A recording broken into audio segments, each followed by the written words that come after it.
Bonjour citoyens.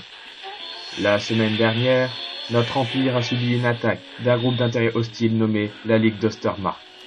Une petite flotte de vaisseaux de combat se sont mêlés à ceux de la marine impériale pour attaquer de front la zone exécutive de Centralis, à quelques kilomètres de la citadelle Régence.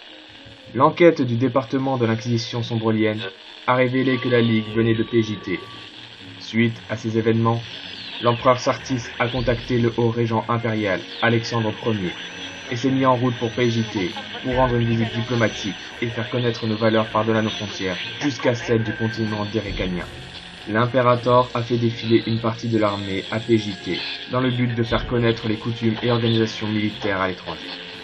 Suite à la démonstration de l'armée de Sombrelieu, des manifestations anti-impériales ont eu lieu un peu partout sur le territoire PJT1, et plus particulièrement à Hurlevent. On pouvait y lire des pancartes aux slogans révoltants, comme « Pas de corbeaux sur nos terres » ou encore « Sartis dégage ».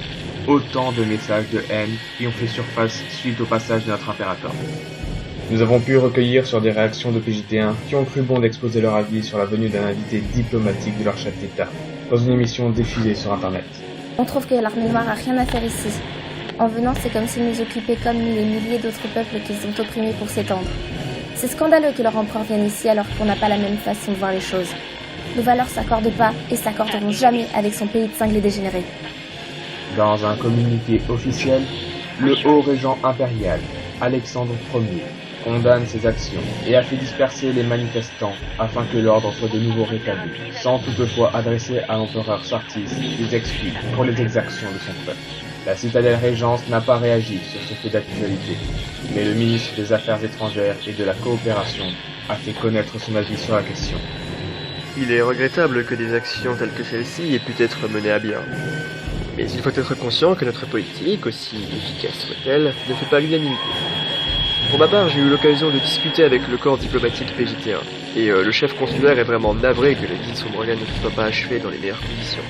Ce qui n'altère en rien les relations qu'entretiennent PJT et Sombrelieu. Fort heureusement donc, cet incident a été réglé, alors même que l'impérator prépare sa nouvelle politique diplomatique en Arjakstan. Chers citoyens, je vous dis à demain.